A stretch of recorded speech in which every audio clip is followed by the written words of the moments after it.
হাতে special recipe ডিমের ঝোল রান্নাটা দেখাতে গিয়েও একবার কড়ায়, একবার ছোট কুকারে, আবার একটা এই কড়ায়, আবার লাস্টে বড় কুকারে দিয়েও কেন দেখাতে পারলাম না, নিয়ে এসেছি সেই গল্পটাই।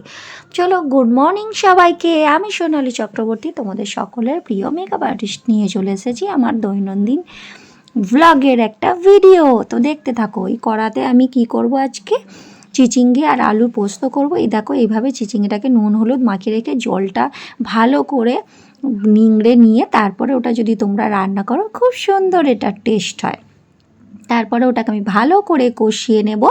ভালো করে কড়ার মধ্যে কষিয়ে নেওয়ার পরে এরপর আমি ততক্ষণে চলে যাচ্ছি ডিমগুলো ছাড়াতে। ডিমটাকে ছাড়িয়ে নেওয়ার পরে ওই ডিমগুলোকে আমি কি করব বলো তো, এই যে ডিমগুলো দেখছো, আমার ডিম খেতে কিন্তু ভালো লাগে না। শুধুমাত্র এই সেদ্ধ ডিমকে যদি আমি ঝোল বানিয়ে খাই, তাও আমার স্টাইলে অনেকেই এইভাবে খায়।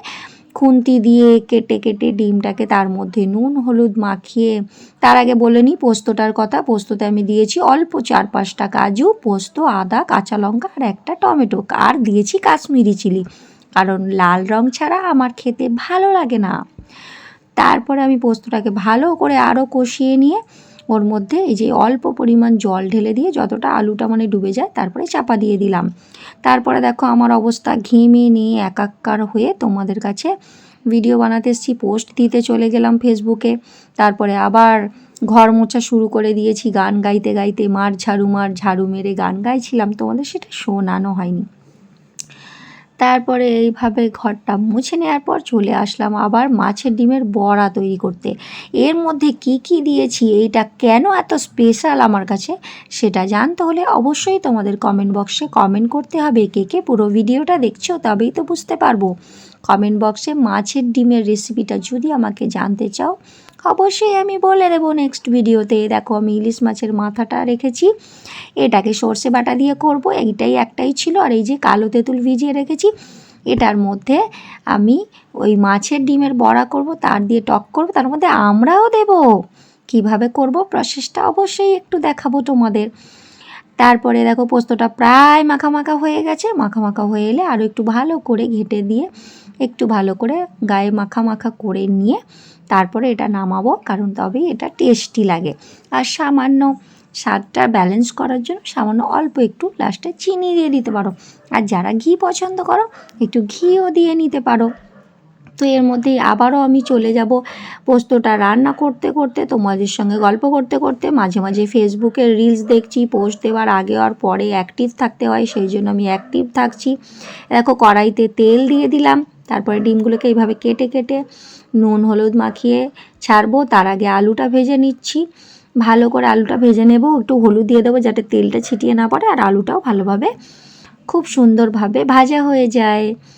তারপরে দেখো, আমি এবারে ডিমটাকে নিয়ে যেভাবে তোমাদের বলেছিলাম ওইভাবে নুন হলুদ মাখিয়ে কেটে কেটে ওইগুলোকেও কড়াইয়ের মধ্যে দিয়ে দেব। কড়াইয়ের মধ্যে ডিমগুলো ভেজে নেওয়ার পরে ওইগুলো তো তুলে রাখবো। তারপরে এবার সেই কাণ্ডটাই তোমাদের এবার কাছে বলবো যে কী কাণ্ডটাই না ঘটেছে। একে তো গ্যাসের সিলিন্ডার শেষ হয়ে গেছে, বুঝতে পারিনি হঠাৎ, তারপরে ইন্ডাকশানে রান্না করছি, তার উপরে এই কড়াটা মোটা এতটাই, মানে মোটা ঠিক এতটাই, যেতে প্রথমে তো সব কিছুই ভালো মনেই দিলাম, গোটা জিরে, শুকনো লঙ্কা, তেজপাতা, গোটা গরম মশলা, তারপরেই দেখছি এটা তাপই টানছে না। তার জন্য আমি কি করলাম, আবার ওর মধ্যে একটা ওই কড়াটা থেকে দেখো এইটার মধ্যে ঢাললাম জিনিসটাকে। এটা আবার দেখছি এতটাই পাতলা যে তাড়াতাড়ি পুড়ে চলে যাচ্ছে। তখন আবার কি করলাম, ছোট কুকারে ঢাললাম, সেটাতেও দেখি তাপ, এটা ইন্ডাকশানের জন্য নয় মনে পড়লো। লাস্টে বড় কুকারটা বসালাম, আর কিছুই দেখা যাচ্ছে না বলে তোমাদের দিতেই পারলাম না। তো এইভাবেই আমার দিনটা কেটে গেল মনের দুঃখে। বন্ধুরা, দিতে গিয়েছিলাম ডিমের ঝোলের রেসিপি, কিছুই তো দেওয়া হলো না। চলে এলাম মাছের ডিমের বড়ার টকের শেষ পর্যায়ে একদম। এইভাবে তেঁতুলটা ভালো করে গদ করে গুলে নিয়ে এর মধ্যে ঢালবো। আমড়া দিয়ে আগে ফোড়ন দিয়ে মাছের ডিমটা দিয়ে সব কিছু দিয়ে করে নেওয়ার পর ওই আমড়াটা দিয়ে দেওয়ার পর চিনি দিয়ে দেবো একটু পরেই। তারপরে একটু সামান্য স্বাদ মতো নুন দিয়ে দেবো। আর এইটা অবশ্যই ফেলবে তেঁতুলের এই জিনিসটাই। দেখো, তেল, ইলিশ মাছের তেল, আর এই যে সেই ঝালটা, এই সেই পোস্তটা, আর ডিমের ঝোল ওই কুকারের মধ্যে রয়েছে, ওটা আর দেখালাম না। তারপরে আমি দেখাচ্ছি, দেখো এই যে এর মধ্যে কি দেখো তো, এগুলো বাতাসা। তোমরা যদি একটু বাতাসা দিয়ে দাও, চিনির পরিমাণটাও কম লাগবে, খেতেও খুব টেস্টি হয়। দেখো সহিষ্ণু স্কুল থেকে চলে এসেছে, পরীক্ষা ছিল, মা আনতে গিয়েছিল। এখন আমি বসেছি, ঘেমে নিয়ে একাকার হয়ে চুলটা একটু খুলছি, এবার স্নানে যাব। স্নানে যাওয়ার পর আবার সে খাওয়া দাওয়া করবো। তারই মাঝখানে আমি এই পোস্টটা দিয়ে দিচ্ছিলাম, ইনফরমেশান ভিডিওর একটা পোস্ট। তোমরা যদি ফেসবুক সংক্রান্ত সুন্দর সুন্দর ইনফরমেশান চাও, তাহলে অবশ্যই আমার প্রোফাইলের আইডিটাকে একটু ফলো করে নিও। সোনালী চক্রবর্তী নাম আছে ওটার। এই প্রোফাইলে তোমরা সমস্ত নতুন নতুন ফেসবুক আপডেটের ইনফরমেশান পেয়ে যাবে।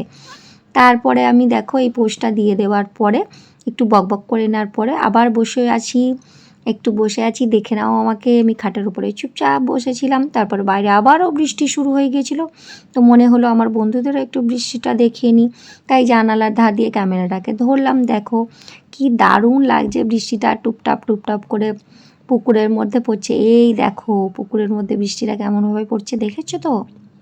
তো আজকের ভিডিওটা কেমন লাগলো অবশ্যই তোমরা জানাবে। যদি ভালো লাগে আমাকে কমেন্ট বক্সে জানালে আমি আরও সুন্দর সুন্দর ভিডিও বানানোর চেষ্টা করব, তোমাদের সামনে নিয়ে আসার আর তোমাদের এন্টারটেন করার। তো অবশ্যই আমার পেজটা ফলো করে নিও। আজকের মতো সবাইকে টাটা, বাই।